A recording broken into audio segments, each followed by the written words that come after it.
the doorstep of Downing Street a few minutes ago about the plans for her future.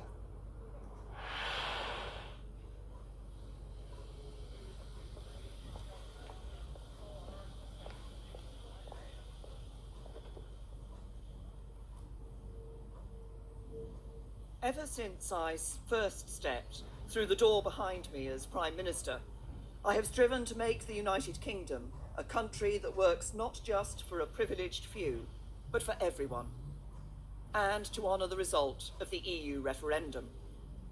Back in 2016, we gave the British people a choice. Against all predictions, the British people voted to leave the European Union. I feel as certain today as I did 3 years ago that in a democracy, if you give people a choice, you have a duty to implement what they decide. I have done my best to do that. I negotiated the terms of our exit and a new relationship with our closest neighbours that protects jobs, our security, and our union. I have done everything I can to convince MPs to back that deal. Sadly, I have not been able to do so. I tried 3 times. I believe it was right to persevere, even when the odds against success seemed high. But it is now clear to me that it is in the best interests of the country for a new Prime Minister to lead that effort. So I am today announcing that I will resign as leader of the Conservative and Unionist Party on Friday the 7th of June, so that a successor can be chosen.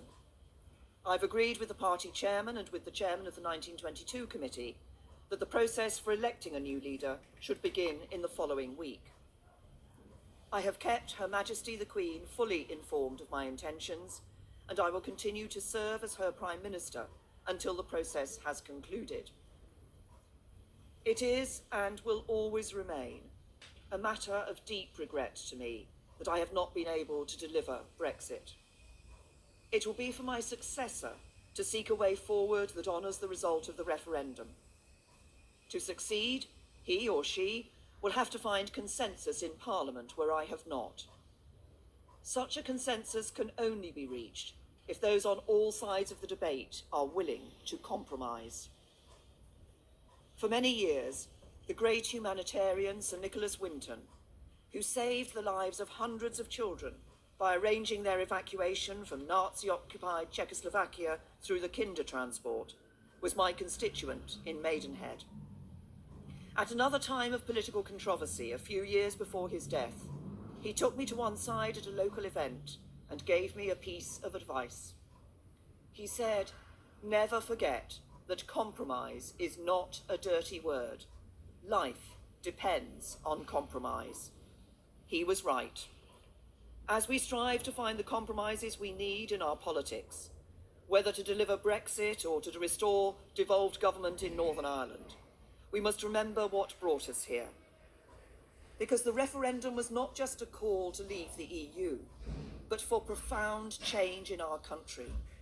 A call to make the United Kingdom a country that truly works for everyone. I'm proud of the progress we have made over the last 3 years. We have completed the work that David Cameron and George Osborne started. The deficit is almost eliminated.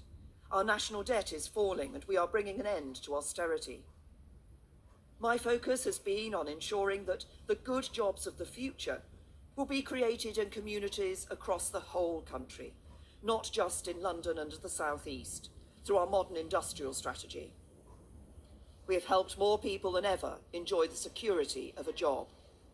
We are building more homes and helping first-time buyers onto the housing ladder, so young people can enjoy the opportunities their parents did.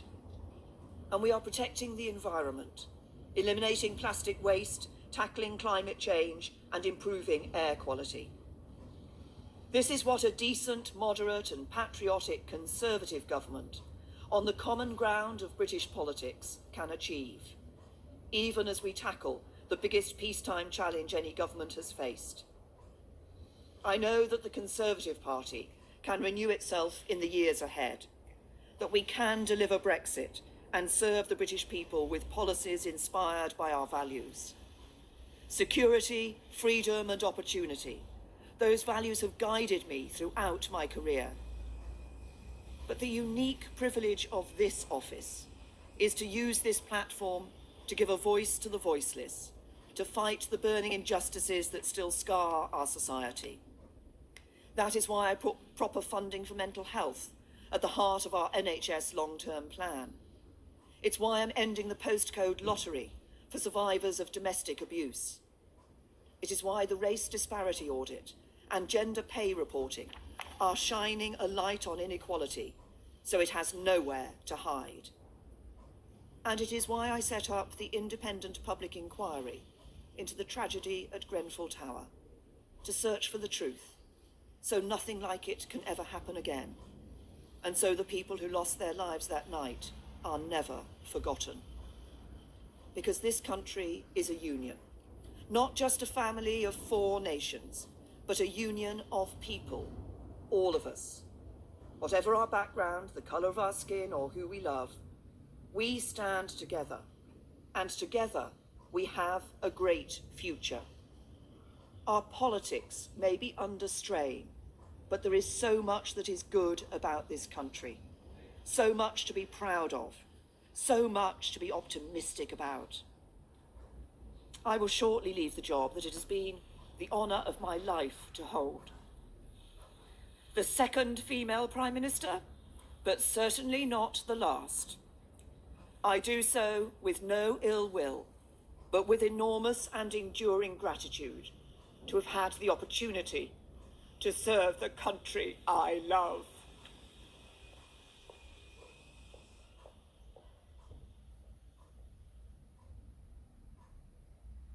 And will then step down as Prime Minister once a replacement has been chosen by the Conservative Party.